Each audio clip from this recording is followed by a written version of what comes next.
Well, good morning, everyone. It's really wonderful to be here today. Thank you for the powerful words that we just heard about what it's like to be a working journalist here these days. It will be no surprise to all of you that when you're the president of an organization like Radio Free Europe, there is no such thing as a quiet day. Quiet is one of those words that are banned in most newsrooms. But the challenges that Radio Free Europe have been facing of late have been numerous. And so I'm very happy. Often I don't get to go to such wonderful, warm places to speak with people who are like-minded, but it's really a great honor to be here today. I really want to thank WPI, World Press Institute, for doing this, America for Bulgaria Foundation, and especially the brilliant Nancy Schiller, and AEJ. This is a great conference, and I'm honored to be here. There's a number of things I want to talk to you about. I've got a few things on my mind, as you might imagine. First and foremost, I don't say the next words very lightly. This is a time of information warfare, and the good guys are losing some precious ground. It's not going well for us. But as they say at NASA, failure is not an option. We can't lose. We can't fail. Public service media like Radio Free Europe, BBC, Deutsche Welle, our friends in Bulgaria, have a unique position to try to make a difference because there's often a grounding in public resources, taxpayer dollars, but also outside funding. If we all pool our resources together, we might get a chance to win. But if we act competitively and don't do it together, it's not going to go well. We need to think about new ways of doing things, more effective storytelling, really thinking about who our target audiences are, and trying to stay relevant at every turn with those people who we've identified. In our case, it's people who live in areas where freedom of access of information is gone or is severely restricted. So think about some of the things that are happening right now in real time. Many of you don't know that Radio Free Europe is also a very strong player in places like Iran. The internet blockage, which is taking place in Iran right now, has been going on for more than 3 months. It is arguably the most successful instant blockage of the internet ever. And it's being done by a regime that is desperate to hold power and during a time of warfare. Our Persian language service had one of the most successful and largest reaches, especially with our social media. Our Instagram platform had more than 1 billion views last year alone of video views.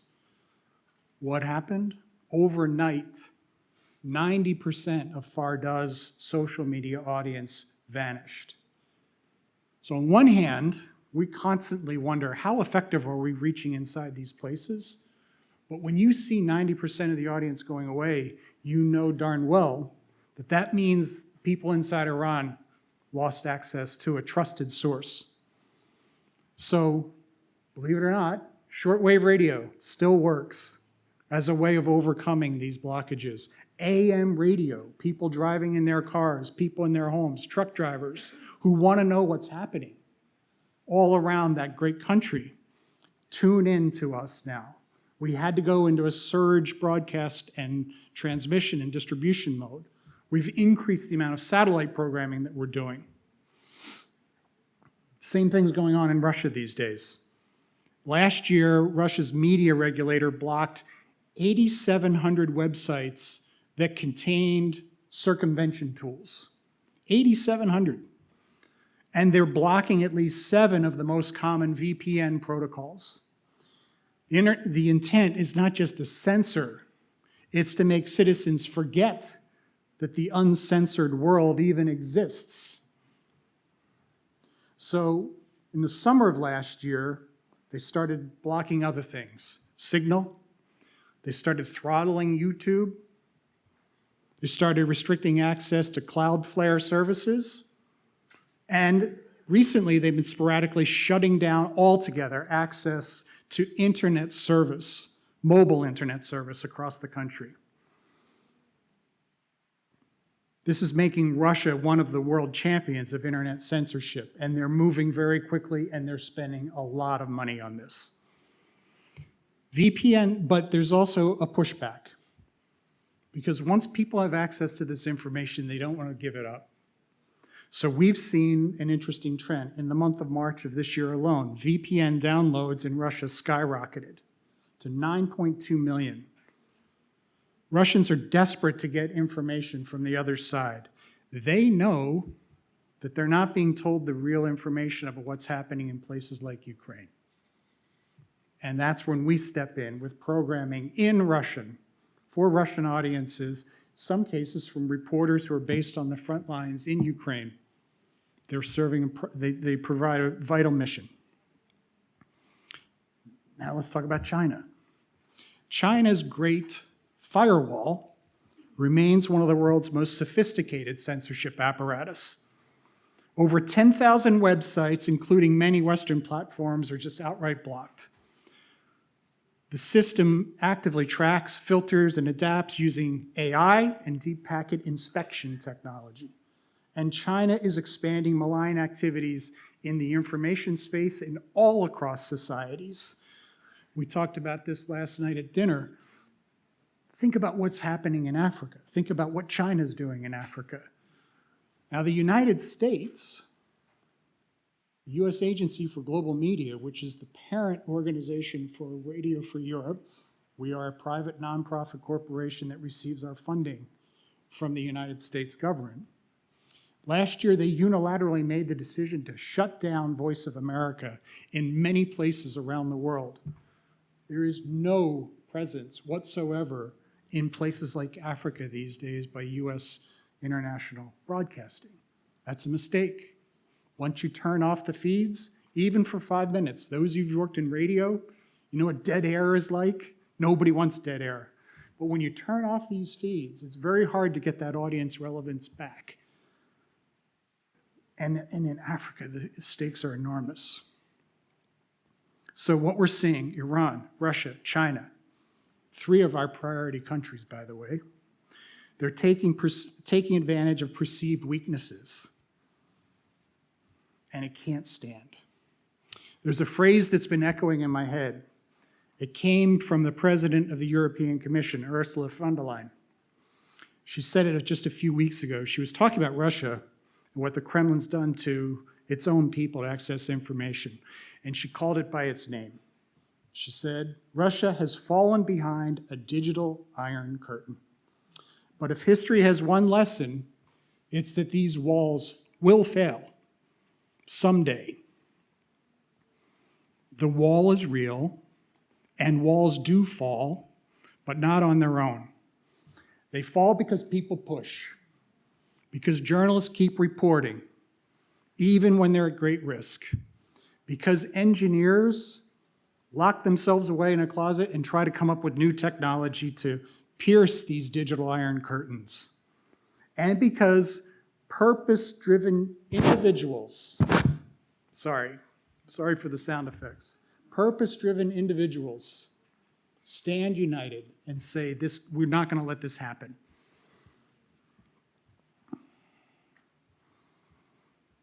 I want to talk about a fundamental mismatch.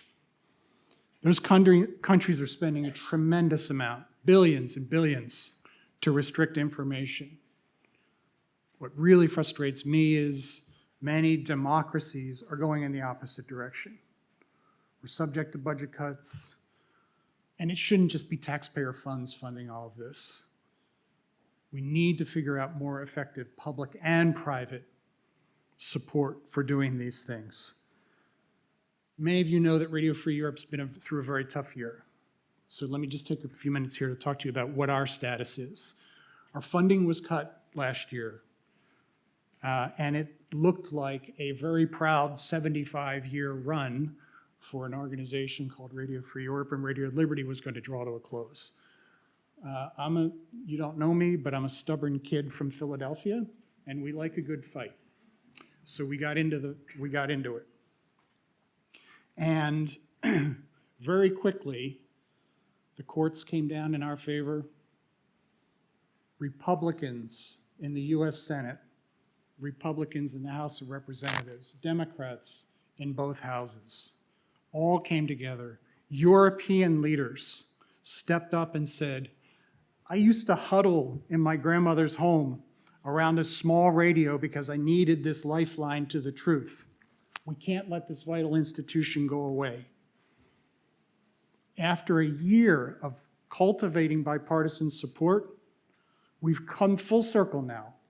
President Trump signed a funding bill for Radio Free Europe and U.S. international broadcasting. There was a steep reduction in our costs, but you know what? We're still alive. I'll take it, and we'll figure out ways of running the organization in a more efficient manner and to do things to keep going. Again, failure is not an option. But the trend lines are clear. Look at the cuts at the BBC, some 15% of the cut, 15% cut in the newsrooms. They can't keep going back. We all can't keep going back and saying, please, we need more, we need more. We need to come up with new models. There's a lot of needs for these funding. And there's a lot at stake. When we lost roughly a third of our funding, we put a sweeping reform plan in place. And it's really difficult. But it was the right thing to do. We had to run a tight organization. We had to prioritize certain services. And unfortunately, we had to say goodbye to some of our most talented colleagues. Some of you here are very well aware and probably don't understand why we made the decision to close our Bulgarian service. As you just heard, the work's not done here. It's not done, but we had to make some tough decisions. So sitting in the third row over here is an intrepid journalist who's now becoming a CEO because he's taking on a different role. He used to run our Bulgarian service. He was our representative here.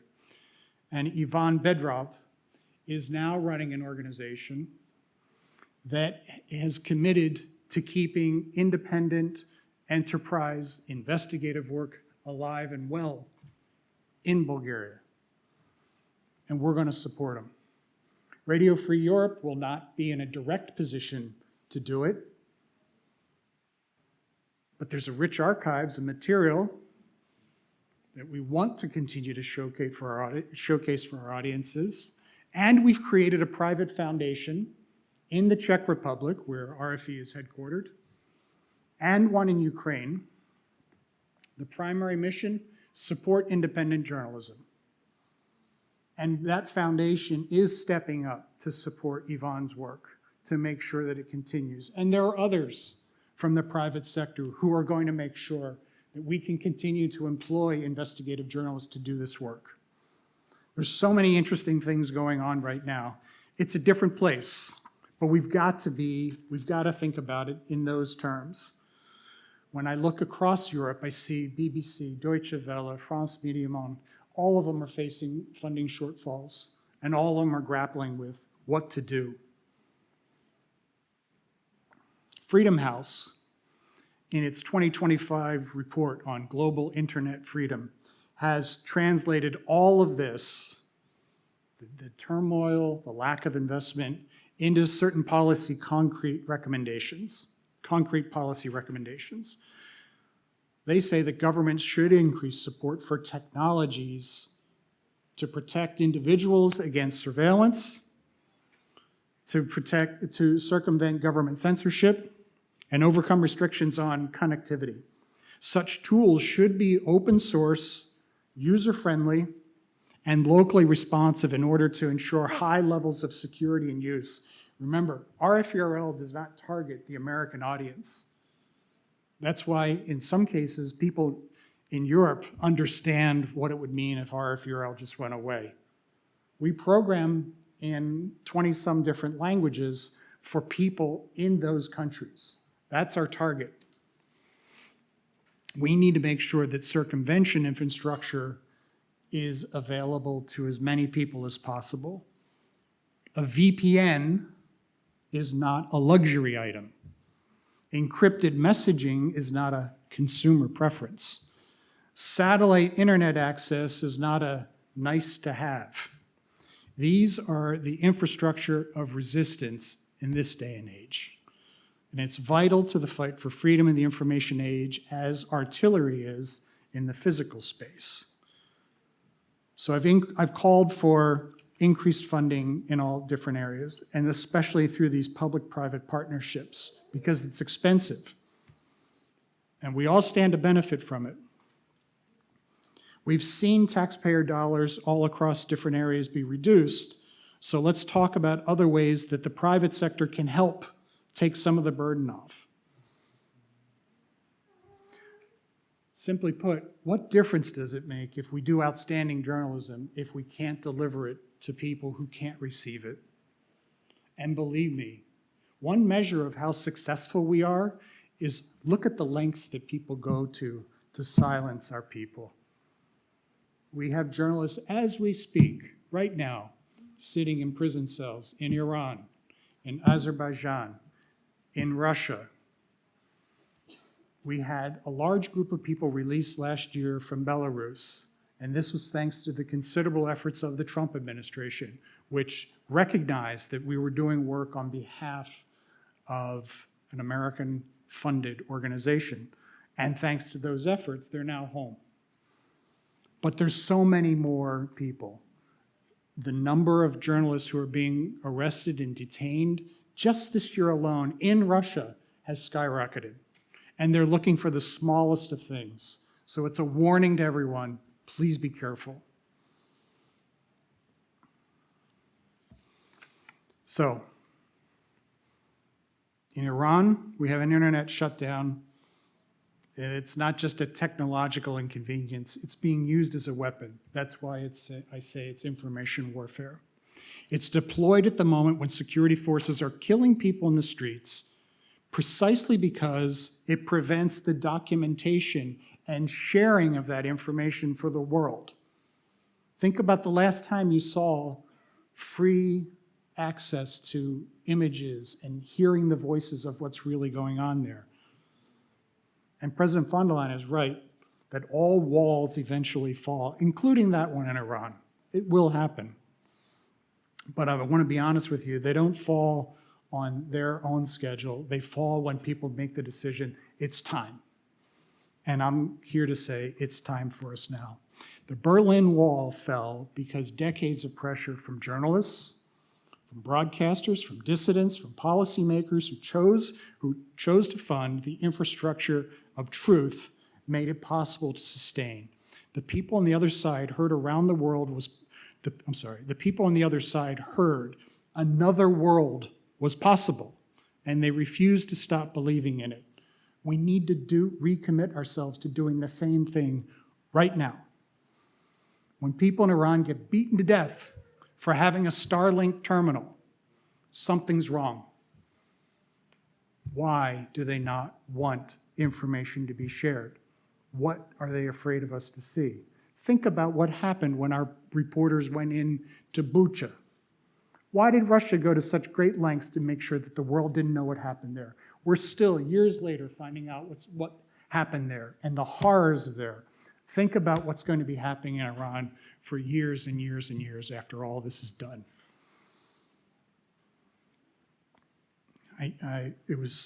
Zach mentioned that I worked at CBS News.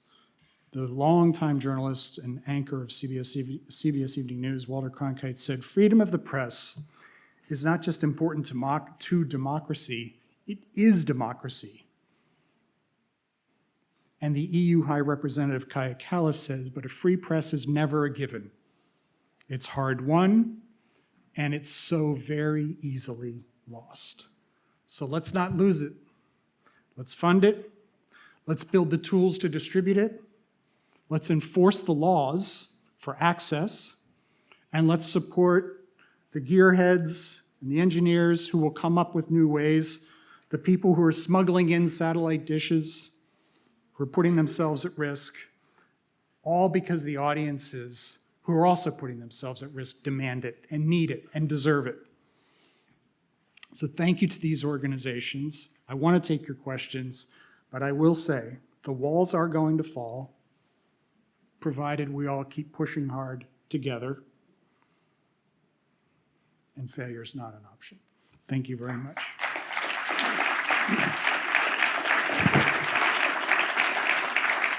Now, I can't talk about press freedom and then say I'm not going to take your questions. So please, if there are some questions, I'd be happy to answer them for you. Somebody's got to have something. Yvonne? No, only kidding. Anybody? Please. Hi there. My name is Mila Cherneva. I'm a journalist from Capital newspaper. I have a lot of questions, but one thing I thought about when you were talking about the models that we need to change when it comes to especially funding cuts. What's the role of the technological giants, and how are we to kind of communicate with them? I don't know. What's your take on that? It's a fundamental part of the equation is to harness the significant brain power of what's happening with these companies. And you know that many of them play games with that are crushing to us. One of the first questions is always asked, whether you're sitting across from a member of Congress or somebody else who's thinking of funding you, how effective are you? Well, when Meta plays games about how many people we're reaching and refusing to give us credit for things, that's so destructive. But I will say that there is some really talented people inside these organizations. They don't like to talk about what they're doing publicly, but there are some real significant things happening. It's not universally applied. I would like to see them do more. And I think we're going to need them to do more. When we can publish content that has embedded circumvention tools built in, we want people to be able to safely access our information. But that's the type of thing, and just think about it. There was the Manhattan Project that brought about nuclear weapons. When people make it, we've gone to the moon. We just made a remarkable trip last month, 2 months ago, to the moon. When we set our mind to it,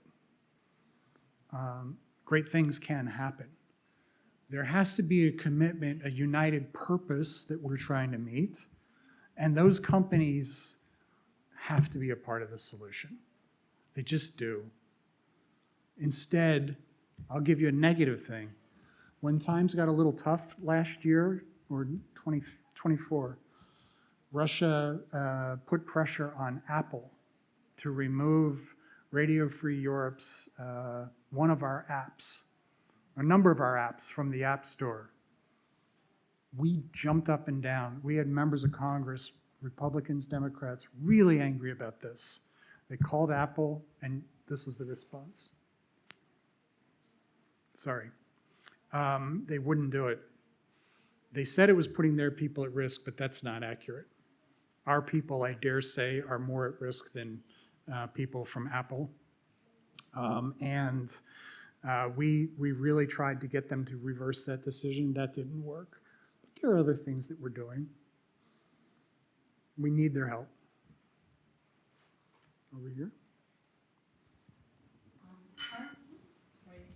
My name is Paulina Grimm. I'm from Finland. I'm a WPI fellow from 2022. And I recognize what you said about cutting the funding for the big media access. I myself work for the Finnish broadcasting company, and I'm now on a PhD leave.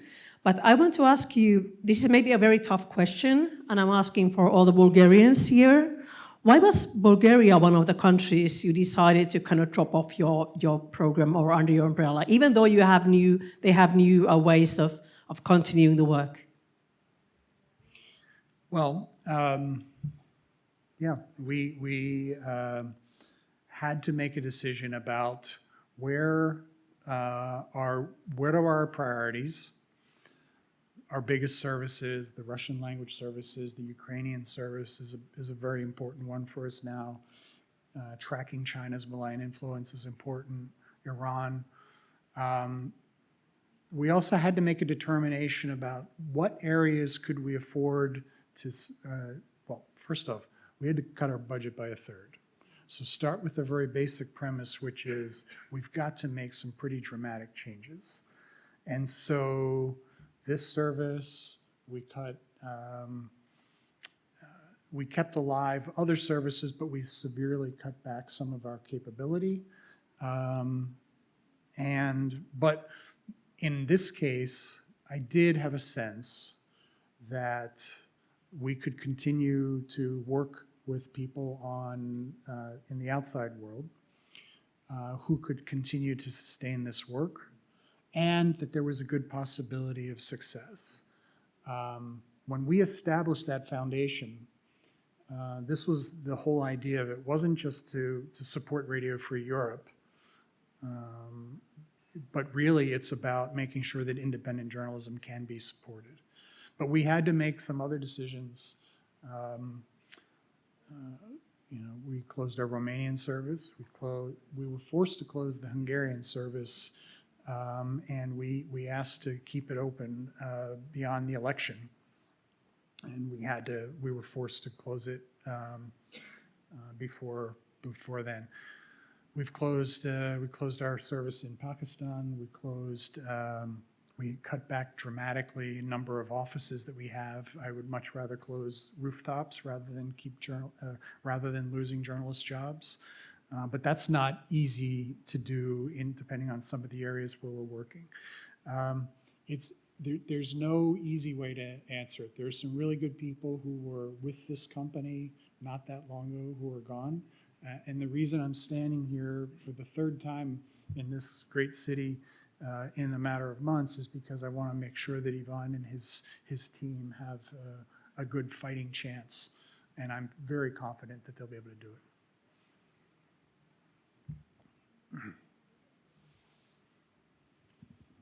Hi, this is Kai from the European Correspondent. I cover Bulgarian defense. And you mentioned before that you want to create a new model because, of course, you're saying that we need to change, that we cannot depend on the same things. To what extent does Free Europe try, or does it introduce Gen Z in its workforce? Because I think this is a major part of, a new model. It's essential for any organization these days. Think about, I'll go back to Iran. So our Farda, which is our Persian language service, has the largest social media presence of any of the U.S. international broadcasting organizations. So more than VOA, more than Cuban broadcasting, Radio Free Asia, Middle East broadcasting. It's this tiny service of about 40 people, which is not small, but it's also not the New York Times, right? So their Instagram has 5.2 million followers. I told you that they were at 1.2 billion video views last year on Instagram alone. The YouTube numbers are huge. We use any of the sites, wherever people are, we want to meet them there. If they're on WhatsApp, we'll figure out ways to get it on WhatsApp. Signal, same thing. Telegram, wherever we have to do it, we will. But the other thing about that is, I talked at the beginning about storytelling. There's a big difference when you're producing for this kind of device, even which way they're consuming it. You better shoot the video and edit the video in such a way that it's easy for somebody to see it and that it stands out at a time when people are going through everything, music videos, you name it, whatever it might be. And with Fardab, some of the most effective people are people who've been in the place for just a couple of years. They're programming for their former neighbors, their loved ones who were beaten to death in the recent protests. They're doing work in Prague while not having any idea what's going on with their families If they get a phone call, it's once every 2 weeks or so for 30 seconds. They're doing really great work. But it's different.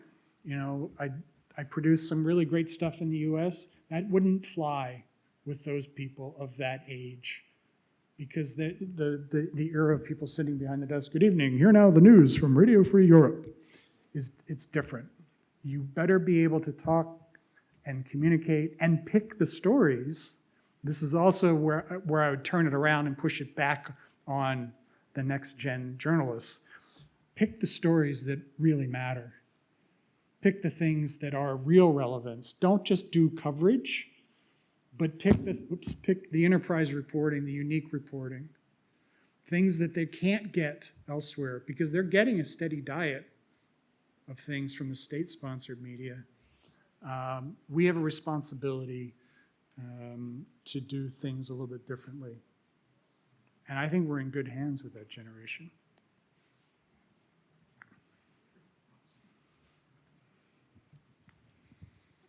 You mentioned a couple of times that budget cuts are one of the biggest threats to media these days. And if media can't fully depend on taxpayer or government funding, or even subscriptions for that matter, I was curious if you have any ideas on where the funding might come from. Well, a couple different things. First off, I don't want to undervalue, you know, like even with our reduced funding, Radio Free Europe gets $100 million from the United States government. That's a substantial amount of money. We don't take any of that for granted. Those are taxpayer funds, and we are enormously grateful for it. And the other reason why it happened in that budget deal signed by the president is because people in a bipartisan manner said, we support the mission. That means we have got to share with them, what are we doing? Where are we being effective? Where do we need help? So telling our own story, it's funny, sometimes journalists, they don't like to necessarily figure out ways of talking to somebody that they view as being on the other side of all this. No, the right people, it doesn't have to be everybody in the newsroom, needs to be able to sit across and listen as much as we talk. When somebody says, I don't quite understand what's your objective here, what's your mission, how does this help? How does this provide value to American taxpayers? We need to listen to questions like that, and we need to have honest answers about it. And this also helps guide us at a time when we have to restrict. So I think it would be, there was some people who were saying last year, well, just, you know, you're a European-based, all of your audiences are in Europe for the most part, Central Asia too. Just walk away, you know, do something with the Europeans. No, that's not, it shouldn't be that. There is a value that the US and that the free world gets from these, from working together on this. But increasingly, this gets to what are your alternative sources of funding? I think that we can demonstrate, and some people are really putting this to work. We're seeing foundations and you know, in the U.S., outside of the U.S., stepping up. Because remember, it wasn't just cuts to U.S. international broadcasting, it was cuts to USAID, it was cuts to other things. This is a time when even the State Department activities were cut back dramatically. So there's not a limitless pool of money that's available. You have to make a compelling argument for it. And the same thing on the private side. All of when the government entities cut back, and then the private foundations had so many people knocking on their doors, you know, every couple of hours with a compelling need. So you've got to be able to tell your story, make a compelling case, and go out and just be aggressive about trying to support the funding. It also means you have to be honest about, you know, at Radio Free Europe, we were doing some things that have been holdovers for year after year after year after year. It might not be the time to continue to do all of the same sort of things. So if it's not a live radio broadcast that used to sustain us, that used to be our bread and butter, that's why radio is still in the name, right? But if those Farda journalists on social media platforms are using compelling podcasts to talk about women's rights, That's a different way of reaching them. And you can go into, there are people who will say, you know what, I'll support that. In Ukraine, we've got people who want to support the work of our independent journalists. And it's not just covering the war, it's about keeping track of the money that got poured into Ukraine, keeping track of anti-corruption. You just saw a huge high-profile case taken there, and RFERL investigative journalists have been all over this. So I think that the need is real. We have got to make sure that we're telling our own stories well, though, if we expect to continue to get funded.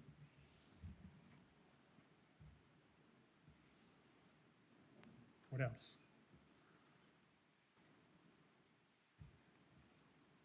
Anything? All right, well, listen, I thank you for all your questions. I thank you for your interest. Most of all, I thank you for supporting Radio Free Europe and Radio Liberty and public service media. Continue, it's a noble profession, noble calling, and let's work it all out together. Thank you. Thank you so much, Steve.